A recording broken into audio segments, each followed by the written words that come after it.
በስመ አብ ወወልድ ወመንፈስ ቅዱስ አሐዱ አምላክ አሜን። የአምላካችን የቅዱስ እግዚአብሔር ቤተሰቦች፣ የእመቤታችን የቅድስት ድንግል ማርያም የቅዱሳን ሁሉ ወዳጆች እንደምን ሰነበታችሁ? ደህና ናችሁ ልጆች? አሜን። ለዚህ ሰዓት ያደረሰን ቸሮ አባታችን እግዚአብሔር ምስጋና ይድረሰው። ባለፈው በክፍል 61 መንፈሳዊ ትምህርታችን ለክርስቶስ አእምሮን መማረክ በሚል ርዕስ መማማራችን ይታወቃል። በዚህም እኛ የሐሳባችን ውጤት እንደሆነን፣ ሐሳብ ከሦስት ነገሮች እንደሚፈልቅ፣ ከሥጋዊ ፈቃድ፣ ከዓለም አሰራርና ከሰይጣን። ሐሳብን መማረክ ማለት ሐሳብን መፈተሽ፣ በቁጥጥር ስር ማዋል፣ ሐሳቡ ላይ መፍረድና ለክርስቶስ ሥልጣን ማስገዛት እንደሆነም አይተናል። በመቀጠልም ሐሳብን ተቀብለን እንዴት ለክርስቶስ ፈቃድ ድል እንንሳ በሚል 4 ነጥቦችን የተመለከትን ሲሆን የመጀመሪያው ቃለ እግዚአብሔርን አዘውትረን መታጠቅ እንደሚገባን፣ ልቦናችንም በየጊዜው መታደስና መለወጥ እንዳለበት፣ በጸሎትና በትጋት መጠባበቅ እንዲሁም የታዛዥነት ሕይወት እጅግ አስፈላጊ እንደሆኑ ተመልክተን ነበር። በዛሬው መርሃ ግብራችን ደግሞ ቁልፍ የተሰወረባቸው የጌታችን ትምህርቶች በሚል ርዕስ የምንማማር ይሆናል። አምላካችን ቅዱስና ሕያው እግዚአብሔር ያስተምረን።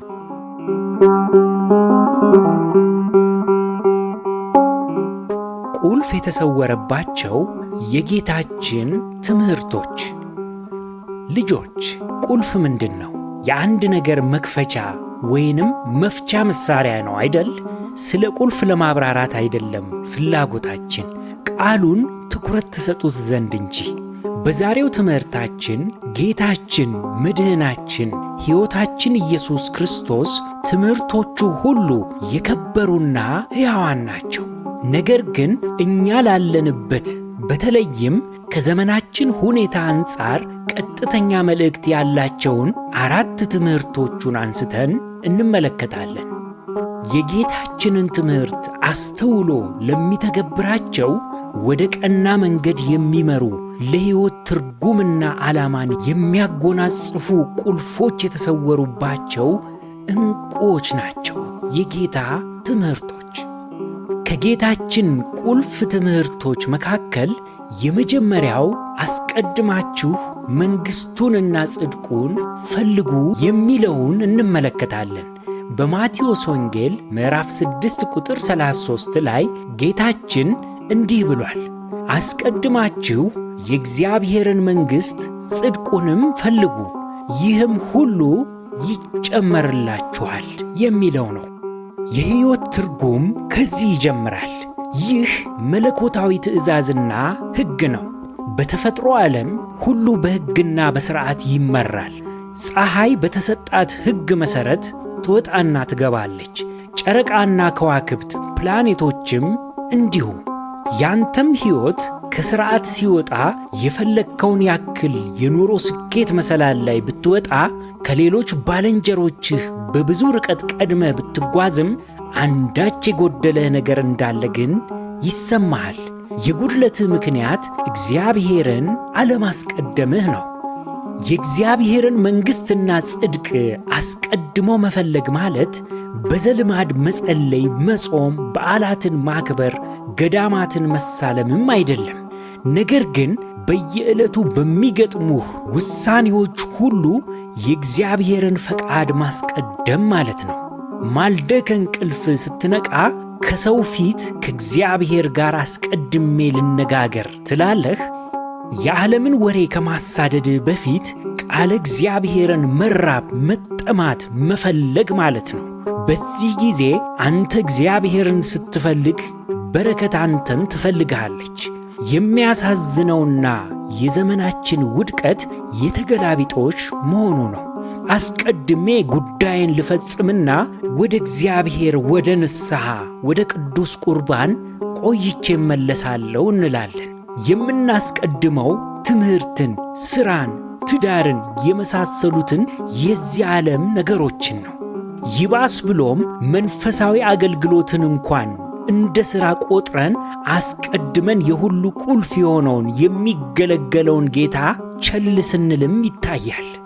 ጌታችን ይህንን ዝንጉነታችንን ስለሚያውቅ ነው ሲያስታውሰን አስቀድማችሁ ጽድቁንና መንግሥቱን ፈልጉ፣ ይህም ሁሉ ይጨመርላችኋል ያለው። ይህም ሁሉ የተባለው ዋናዎች ሳይሆኑ ተጨማሪዎች ናቸው። እነዚህ ጭማሪዎች በትግል፣ በሩጫ፣ በብልጠት ያልሆነ ተግባር ውስጥም በመግባት የሚገኙ ሳይሆን በመለኮታዊ ችሮታ በበረከት ይሰጣችኋል ነው የተባለው። መንግሥቱን ስናስቀድም ሕይወት ሥርዓት ትይዛለች። ተጨማሪዎች ሁሉ በተቀመጠላቸው የጊዜ ቀመር ተራቸውን፣ ጊዜያቸውን ጠብቀው ይመጣሉና አትባክኑ። የሚቀድመውን ግን አስቀድሙ።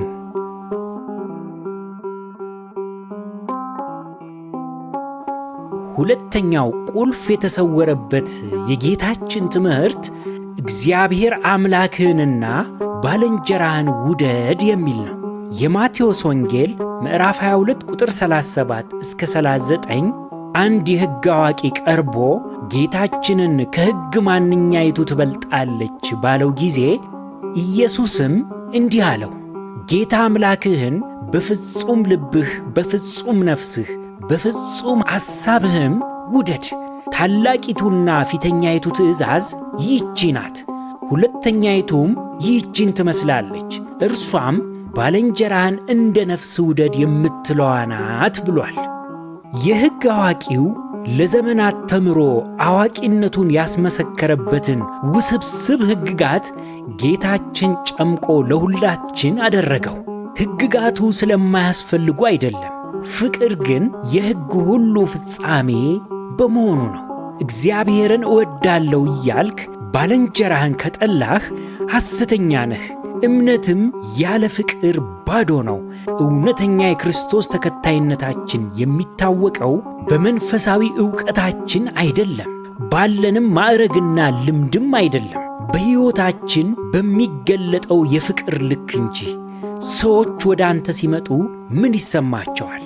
ራስ ወዳድነትህ፣ እንደ ጅራፍ የሚጋረፈው ሐሜተኛ ምላስህ፣ ቁጠኛ ባሕሪህ፣ ንፉግነትህ ወይስ ዘረኛ አመለካከትህ? ግዴለሽ ንግግርህስ ነው ወይስ በተቃራኒው አጽናኝ አንደበትህ፣ ታጋሽ ባሕሪህ፣ ለጋስ እጆችህ፣ አቃፊነትህና ለሰው ስሜት ያለህ ጥንቃቄ የትኛው ባንተ ላይ ይገለጣል? እውነተኛ ፍቅር እነዚህ ፍሬዎችን ያሳያል። እንዲህ ያለ ፍቅር በዓለም እንደምናገኘው ያለ ፍቅር አይደለም። እንደ ክርስቲያን ሐሳባቸው ለማይመቹህ፣ ንግግራቸው ለሚያበሳጭህ፣ ሐሳብህን ለሚቃረኑ ሁሉ የክርስቶስን ፍቅር እንድትለግስ ካንተ ይጠበቃል። ካልሆነ ግን በአንደኛ የዮሐንስ መልእክት ምዕራፍ 4 ቁጥር 20 ላይ እንደተናገረው ማንም እግዚአብሔርን እወዳለሁ እያለ ወንድሙን ቢጠላ ሐሰተኛ ነው። ያየውን ወንድሙን የማይወድ ያላየውን እግዚአብሔርን ሊወደው እንዴት ይችላል ተብሏል። ዓለም በአውደ ምሕረት፣ በሰንበት ትምህርት ቤት ወይንም በየቦታው በምንሰብከው የስብከት ቃል አይለወጥም።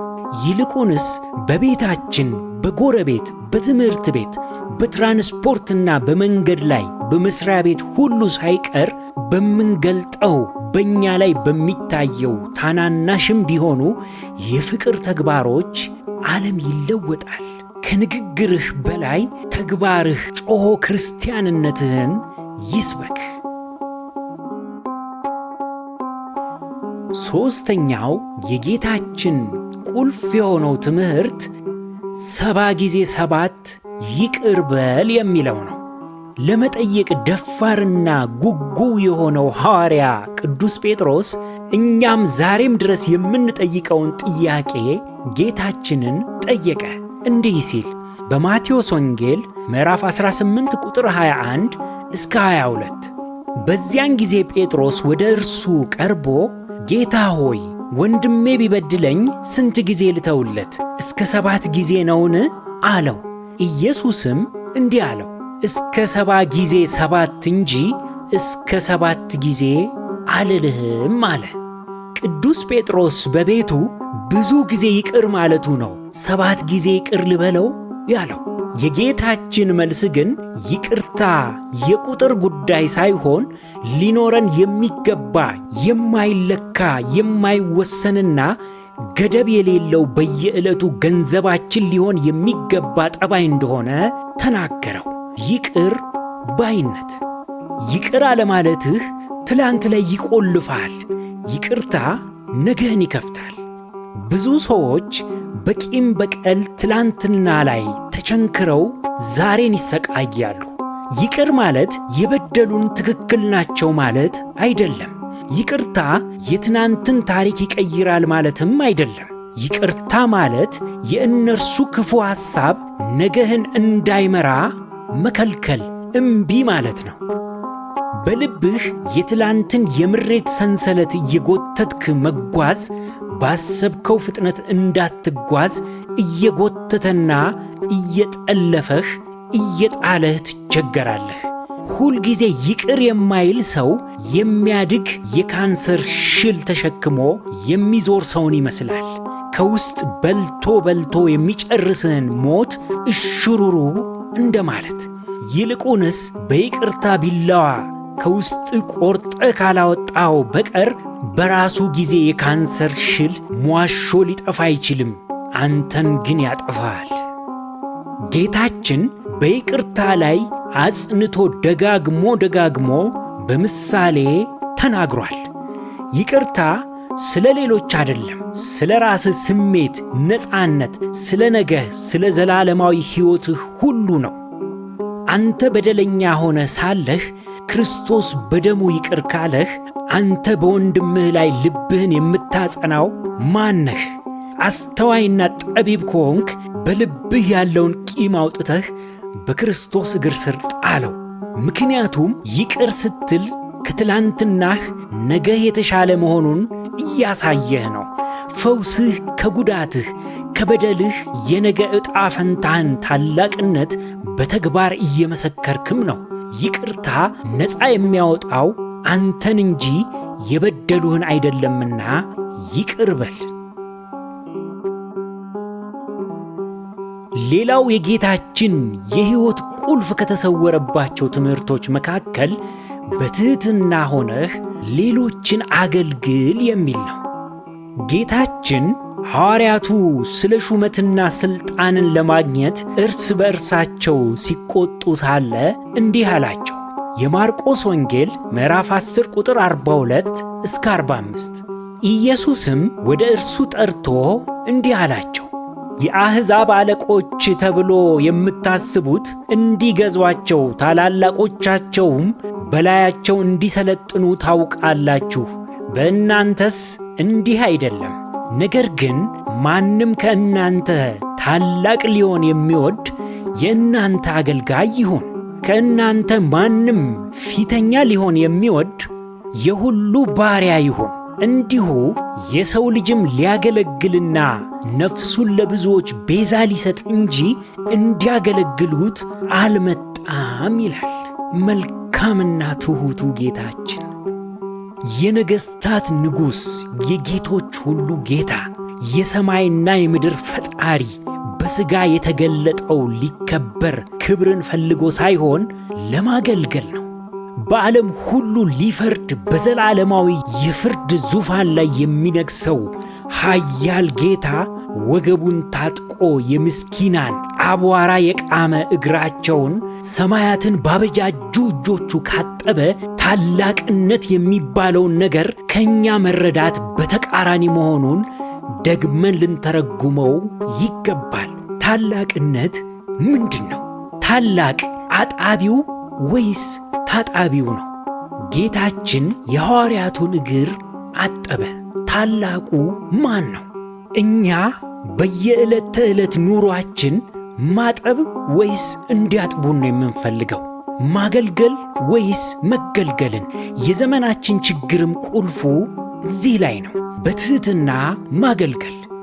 ጌታችን በምሴተ ሐሙስ በስቅለቱ ዋዜማ ምስጢረ ቁርባንን ከመስራቱ በፊት በዮሐንስ ወንጌል ምዕራፍ 13 ቁጥር 4 ላይ እንደተናገረ ከእራትም ተነሳ፣ ልብሱንም አኖረ፣ ማበሻ ጨርቅም ወስዶ ታጠቀ፣ በኋላም በመታጠቢያው ውሃ ጨመረ፣ ደቀ መዛሙርቱንም እግር ሊያጥብና በታጠቀበትም ማበሻ ጨርቅ ሊያብስ ጀመረ ይላል። ጌታችን ሊሰጠን የወደደው ትምህርትና አራያነት ከክብር አክሊል አስቀድማችሁ የማበሻ ጨርቁን ታጠቁ፣ አገልግሉ። ልንነግስበት የምንመኘውን ዙፋን ታላቅ ቢመስልም ማበሻ ጨርቁ ግን የነፍስን እንባ ያብሳል፣ ልብን ያነጻል፣ ለዙፋንም ለክብርም ያበቃል። ትህትና ዝቅ ብሎም ማገልገል። ባህላችን እንደሚነግረን ግን ታላቅነት የሚለካው ስንቶችን አገለገልክ ሳይሆን ስንት አገልጋዮችህ በሥራህ አሉህ በሚል ቀመር ነው። ጌታችን ይህንን ነው ከታች ወደ ላይ የገለበጠው። በእርሱ ሕግ ታላቅነት የሚለካው ስንቶችን ዝቅ ብለህ አገለገልክ በሚለው ሕግ ነው። ልጆች፣ የአገልጋይነትን ዕድል ፈጽሞ አታባክኑ። ጌታችን ታላቁን ሹመትም የደበቀው በመጋቢነት በአገልጋይነት ውስጥ ነውና የጌታ ዘመኑ ሁሉ አገልጋይነት ነበረ። የተራቡትን መገበ፣ የታመሙትን ፈወሰ፣ የተናቁትን የተገለሉትን አቀፈ፣ ሕይወቱን ለኀጢአተኞች መዳን አሳልፎም ሰጠ። ከዚህ በላይ አገልግሎት ከወዴት ይገኛል? እርሱን ለመከተል ትሕትናን እንላበስ። ትሑት መሆን ጥንካሬ እንጂ ፈጽሞ ደካማነትም አይደለም። ታላቅነት የሚለካው ከፍ ብለ በቆምክበት ከፍታ ሳይሆን ዝቅ ብለ ለመንበርከክ ባለ ፈቃደኝነት የሚገለጽ ነው። ከትሑቱ ጌታችን አራያነት የተማርነው።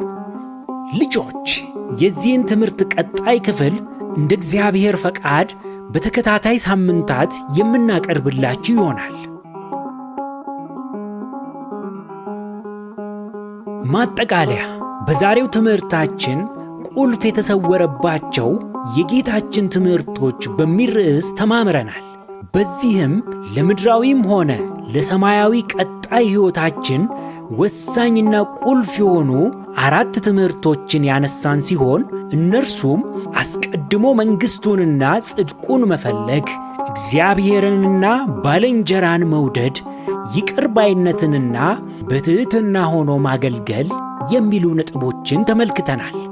የዛሬው መርሃ ግብራችንን ከማጠናቀቃችን በፊት ለመወያያ የሚሆኑ ጥያቄዎችን እናቀርብላችሁ። በጥያቄዎቹም ላይ ተወያዩባቸው። የመጀመሪያው ጥያቄ የጠቀስናቸው 4ቱ ነጥቦችን በማንሳት በራሳችሁ መረዳት ምን እንደተገነዘባችሁ አብራሩ። ከዚህ መርሃ ግብር ምን ተማራችሁ? የዛሬው መርሃ ግብራችን ይህንን ይመስል ነበር። ያስተማረን የመከረን የአባቶቻችን አምላክ ቅዱስና ብሩክ እግዚአብሔር ምስጋና ይድረሰው። የእግዚአብሔር ቸርነት፣ የእመቤታችን የቅድስት ድንግል ማርያም ማላጅነት፣ የጻድቃን የቅዱሳኑ ሁሉ ተራዳይነታቸው አይለየን። ወስብሃት ለእግዚአብሔር።